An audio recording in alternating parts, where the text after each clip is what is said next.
कृष्णवंशी समाज से। आप कृष्णवंशी हैं कि अम्बेडकरवादी हैं? कृष्णवंशी नहीं होता जी। यादव समाज का मतलब कृष्णवंशी। अकेले कोई बोलेगा तो वो टारगेट होगा, अकेले बोलेगा। और हम सारे लोग अगर एकजुट खड़े होंगे तो कोई टारगेट नहीं होगा। स्कूल जाती थी तो मैला फेंकते थे, कचरा फेंकते थे, पत्थर मारते थे। हमने तिरंगा ले आते हैं और दूसरे तो पुलवामा कर देते हैं। चुनाव के पहले बोलते थे तो एक चोर घंटी लेके पूरब भागता था तो भैंस लेके बाकी चोर पश्चिम भागते थे।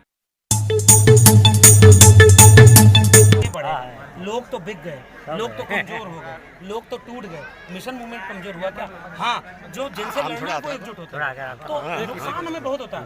अकेले कोई बोलेगा तो वो टारगेट होगा, अकेले बोलेगा। और हम सारे लोग अगर एकजुट खड़े होंगे तो कोई टारगेट नहीं होगा। तो निशाना तो मैं तो अभी तक टेम्परेरी नौकरी पर हूँ। अब इसे आगे क्या बोलूँगा कि बोलने के बाद क्या होगा मेरा। हमारे भी घर वाले रहते हैं और माँ बहन की गालियाँ तो बहुत आम है।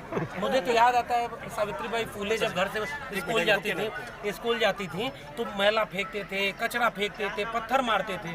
मेरे ऊपर कोई पत्थर नहीं मार रहा है। हमारा भारत यहाँ तक आगे बढ़ रहा है। थोड़ा और आगे ले जाना है। डरेंगे नहीं, झुकेंगे नहीं, बिकेंगे नहीं। जब तक है हिम्मत तब तक उस मिशन में आगे बढ़ते हैं। बहुत धन्यवाद। प्रोफेसर साहब बेबाक बोलते हैं, गालियां मिलती हैं, कोई कीमत अभी तक चुकानी पड़ी है क्या? अब वैसे तो कोई कीमत नहीं। आप सब हमारी हिम्मत है। उन लोग को डर लगता है कि इसके साथ बहुत लोग हैं। मुझे पता नहीं जेल जाएंगे तो कोई छुड़ाने आएगा कि नहीं, लेकिन अभी तक तो वो डाल नहीं रहे हाथ। इसका मतलब कि हम सब एक हैं तो उस ताकत से हमें बहुत झेलना नहीं पड़ेगा। इतनी पूरी ताकत आप में आती कहाँ से है? ये तो पावर कहाँ से आता है? बस उन्हीं से आता है। आज के युवाओं को यानी जो शिक्षा में जुड़े हुए हैं, जो स्टूडेंट हैं, उनको आप क्या संदेश देना चाहिए? उन नौजवानों को मेरा एक ही पैगाम है, खूब पढ़ो, खूब लड़ो। पढ़ाई अपनी विरासत को समझने के लिए। भगत सिंह, अंबेडकर, पेरियार, ललई, चौधरी छोटू राम से लेकर के ज्योतिबा फूले और बुद्ध तक को पढ़ो। घर घर किताब ले चलो। पुरखों ने बड़ी कुर्बानी दी तो हाथ से श्रम करने वाली चीजें हटी और कलम और किताब आई। सर जी अब ये खत्म हो रहा है और इसको खत्म किया जा रहा है। वो जो दुश्मन हमारा है ना, वो हमारे यहाँ से कलम और किताब छीन रहा है। डॉक्टर अंबेडकर कभी नहीं बन पाते अगर उनमें कलम और किताब की ताकत ना होती। उन्होंने इतना लिखा है। नौजवानों को केवल एक पैगाम है, जो लोग मंदिर जा रहे हैं उनको भी कहना है कि खूब मंदिर जाओ, खूब पूजा करो, लौट के आओ तो जरा अपने करियर के बारे में सोचना। 2 किताब मेरी पढ़ लेना, रामचरितमानस, गीता के ऊपर भारत का संविधान और मंडल कमीशन भी रख लेना और उसको पढ़ना। मैं जबरदस्ती किसी का धर्म परिवर्तन कराने के पक्ष में नहीं हूँ। मैं जब तक कोई यहाँ से नहीं बदलेगा, आप उसको कैंची लेके घूमोगे, नहीं आएगा। इसलिए नौजवानों को केवल एक पैगाम है, अपनी जड़ों को पहचानो। ये वृक्ष तो कट गया, वो वाला वृक्ष नहीं है ना, लेकिन इसकी जड़ें आज भी वही हैं जिस वृक्ष के नीचे डॉक्टर अंबेडकर ने संकल्प लिया। जिस दिन आप अपने अतीत को जान जाओगे, इतिहास को जान जाओगे, आपको बताने की जरूरत नहीं होती। आप तर्कशील बनो, वैज्ञानिक चेतना संपन्न बनो, अपने पुरखों के इतिहास को आगे ले आओ और अपने शिक्षा, रोजगार और भारत के संविधान के लड़ो। यही मेरा पैगाम है। सर, संविधान जो अभी स्थिति है और संविधान विरोधी लोग, उनके बारे में लास्ट में आप बताइए। देखिए, संविधान और भारत के संविधान का मतलब क्या है? सब बराबर। भारत का संविधान में जितना अंबानी और अडानी के वोट की वैल्यू है, उतना एक गरीब, कमजोर, मजलूम के भी वोट की वैल्यू है। भारत के संविधान ने सबको बराबरी का हक दिया, सबको मनुष्य माना, सबके शिक्षा की बात की, सबके रोजगार की बात की। भारत के संविधान ने सबको निजी आज़ादी दी। भारत के संविधान ने सबको तार्किक वैज्ञानिक चेतना की बात की। ये मेरे लिए भारत का संविधान है। और जो हिंदू राष्ट्र है, जो मनुस्मृति वाला है, संविधान विरोधी है। हम इसी गुजरात वाले, नागपुर वाले से जब मिलते हैं तो दोनों क्या कहते थे? 3 तिगाड़ा काम बिगाड़ा। वो भारत के तिरंगे का विरोध करते थे। वो कहते थे ये संविधान तो गलत है। और अभी भी दिल्ली में बैठकर कभी संविधान की प्रतियां जलाते हैं, कभी भगवा संविधान बनाते हैं। वो जेल में नहीं है। और जेल में प्रोफेसर हनी बाबू, प्रोफेसर आनंद तुमड़े हैं, वो हमारे लोग जेल में। उनके दिल में मनुस्मृति है कि सब न पढ़े। थोड़े से लोग जो मुख से जाते ब्राह्मण बाहुर नाम क्षत्रिय, उनका राज हो और दलित, पिछड़े, आदिवासी पैर में रहें। ये पैर वाले जब बराबर है, मानवर कांशीराम कहते थे ये कलम ऐसे है ना, मुझे इसको ऐसे कर देना। तो वो जो बराबरी है वो भारत के संविधान, प्रेम, मोहब्बत, न्याय, करुणाशील, ये भारत का संविधान है। सबको शिक्षा, सबको रोजगार, सबको तार्किक विवेक, भारत का संविधान है। इसके खिलाफ जो लड़ाता है हिंदू मुस्लिम के नाम पर, कब्रिस्तान पाकिस्तान के नाम पर, हिंदुओं एक हो जाओ इसके नाम पर, वो सारे गलत लोग हैं, भारत विरोधी हैं। इस देश के जो लोग दलित, पिछड़ा, आदिवासी ने सवर्ण भी हैं, उनको भी सोचना चाहिए कि ये लोग तुम्हारे नेता हैं। तुम्हें भारत की चिंता हो तो इन मनुस्मृति वालों को बाहर करो और भारत के संविधान वाला भारत बनाओ। लास्ट में सर भारत के नागरिकों को आप क्या संदेश देना? यही संविधान, यही नागरिकों का पैगाम है। अगर ये देश तुम्हारा है, तुम्हें इस देश से प्रेम है, हर घर तिरंगा, हर हाथ तिरंगा, ये सब झूठ बोल रहे हैं सर जी।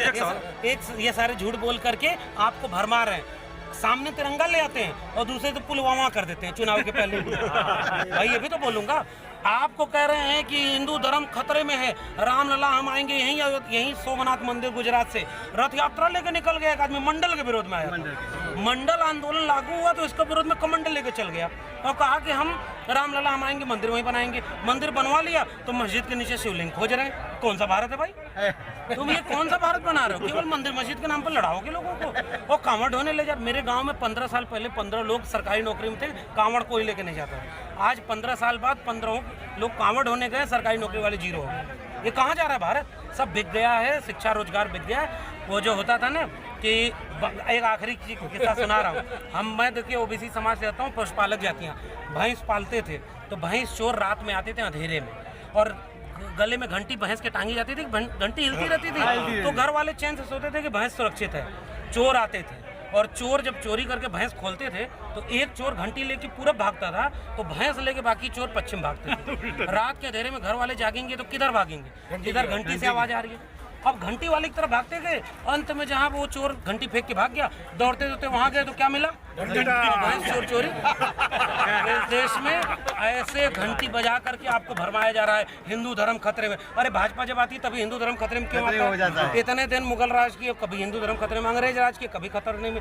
ये 60 साल इंडिया नहीं था। और ये हिंदू वाले जब आते हैं तभी हिंदू धर्म खतरे में। ये खतरे में हिंदू धर्म नहीं, ये ब्राह्मणों, ठाकुरों, सवर्णों और अपर कास्ट अपर क्लास लोगों की कुर्सी खतरे में है। और आपके बच्चे का भविष्य खतरे में है। आपके बच्चे का शिक्षा रोजगार वाली भैंस चोर चुरा के लेके भाग रहा है और आपसे कह रहा है मंदिर मस्जिद के लिए लड़ो, मुसलमानों को दौड़ाओ, ये करो वो करो। नहीं भाई, देश बिक गया है। इस देश को बचाओ। हमारे पुरखों ने इस देश को बनाया। उनके पुरखे तो अंग्रेजों से माफी मांगते थे। वो तो अंग्रेजों से माफी मांगते थे। कुर्बानी हमारे लोगों ने दी। पहला स्वाधीनता संग्राम सेनानी तिलका मांझी, सिद्धू कान्हू, बिरसा मुंडा हमारे लोग लड़े। इस देश में सबसे ज्यादा शहादत दलित पिछड़े आदिवासियों ने दी। आज भी इस देश को बनाने में किसान कामगार जातियों ने मेहनत की है। कुर्मी, कुर्मी, कोयरी, कुम्हार, लोहार, बढ़ई, नाई, मोची, जुलाहा, भंगी, ये जो श्रम करने वाली जातियां हमने इस देश को बनाया और ये बर्बाद कर रहे हैं। इसलिए बचाना है देश को क्योंकि हमारा देश। बहुत धन्यवाद। सर लोग कहते हैं कि ओबीसी समाज से आते हैं और यादव समाज से आते हैं, कृष्णवंशी समाज से।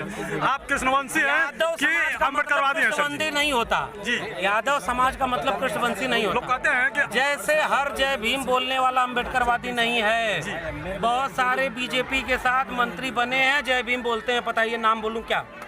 बहुत सारे लोग जय भीम बोलते हैं और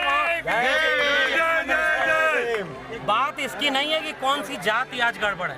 आज हर जाति वालों में से संघ में जाने वाले लोग पैदा हो गए जी। आज दलितों में भी संघ में जाते हैं, आदिवासियों में भी संघ में जाते हैं, ओबीसी में भी संघ में जाते हैं। हमारा काम ये है, जो उधर जा रहा है उसको बुलाओ अपने घर, उसको प्रेम से समझाओ, उसको प्रेम से बुलाओ कि आपका घर इधर है, उधर की लड़ाई बहुत गड़बड़। थैंक यू सर जी बात करने के लिए। ये लक्ष्मण यादव जी थे। आप देख सकते हैं बेबाक अपने बात रखते हैं, किस तरह से, जिस तरह से बात रखते हैं कि अंदाज नहीं है। वो ओबीसी समाज से आते हैं लेकिन अभी समाज के लिए काम दिन रात एक करते हैं। नमस्कार, मैं गिरजा प्रसाद, उड़ान टीवी के साथ, संकल्प भूमि, बड़ौदा।